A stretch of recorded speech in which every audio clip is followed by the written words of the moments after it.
Hey guys, this is Einar. I hope you're doing great today and welcome to your 16th tutorial in Basic Statistics 1 in Excel.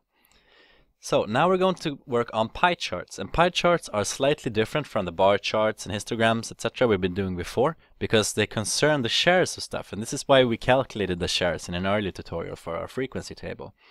So instead of selecting our frequencies, we could do this, but we're not going to do it for theoretical reasons, so we're going to select our percents instead, and we go to Insert, and we choose pi. Now, as before, there are different choices you can make here.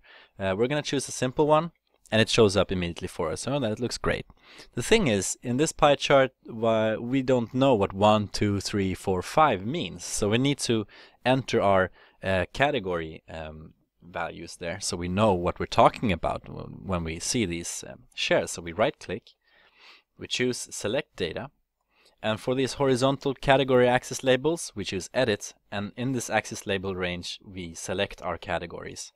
And there you show Excel puts it up automatically for us. So now we see that blue means 10 to 15, red means 16 to 21, etc.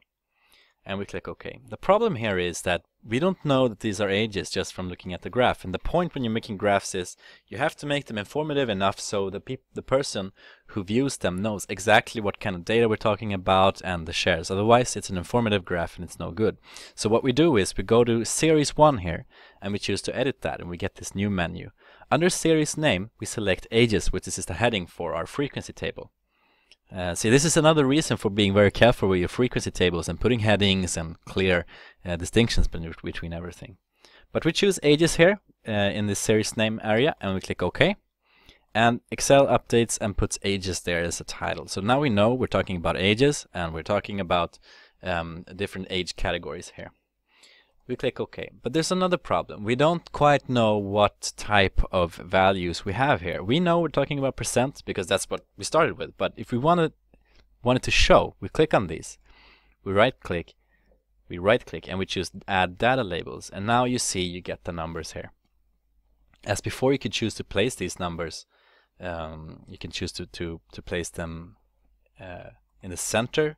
You can choose them inside at the ends or outside, or the best fit as Excel automatically chooses. I like the outside end actually best. But you know, you could misinterpret this for values actually. So you might think that, oh, we have 20 people with ages 28 to 33, so we need to change that too.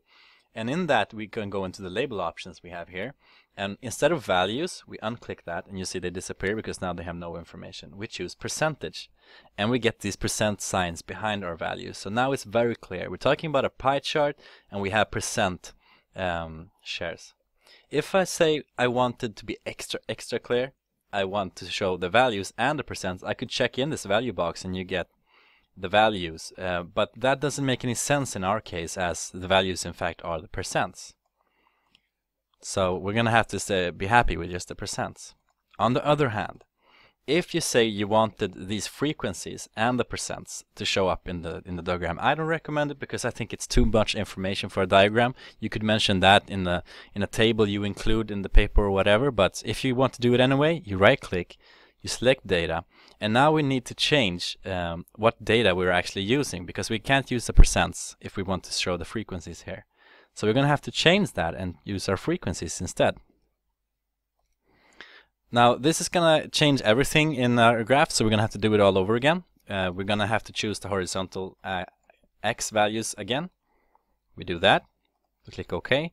We want the ages to be our title. Click OK for that too.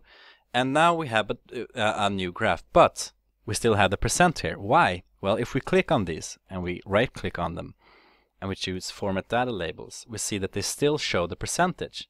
But if I now click in the values, I actually get the values, the frequencies for each category.